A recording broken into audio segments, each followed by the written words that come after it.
చంద్రబాబు ప్రభుత్వం హామీలను గాలికి వదిలేసింది అన్నారు ప్రకాశం జిల్లా వైఎస్ఆర్సీపీ అధ్యక్షుడు బూచేపల్లి శివప్రసాద్ రెడ్డి.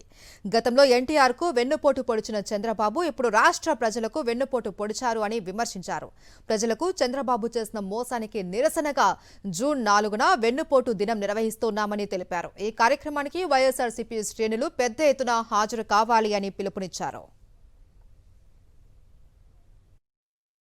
మొత్తం మైకుల ముందు ఊదరగొట్టి ఈ రాష్ట్రాన్ని నేను అభివృద్ధి పదాలు నడిపిస్తానని చెప్పేసి, జగన్మోహన్ గారి కన్నా ఎక్కువ హామీలు ఇస్తానని చెప్పేసి, కళ్ళబోలు మాటలు చెప్పేసి, నానా రకాలుగా ఓట్లు వేయించుకొని ఎలక్షన్లు అయిన తర్వాత నేను ఏ పథకం చేయలేను, నాకు ఆర్థిక వ్యవస్థ సరిపోవట్లేదు, ఈ రాష్ట్రాన్ని సంపద సృష్టించడం కూడా ఎలాగో తెలియట్లేదు, మీరందరూ సలహాలు ఇవ్వని పరిస్థితికి చంద్రబాబు నాయుడు గారు వచ్చారంటే ఇటువంటి హీనమైన నాయకుడిని నేను ఎప్పుడు చూడలేదు.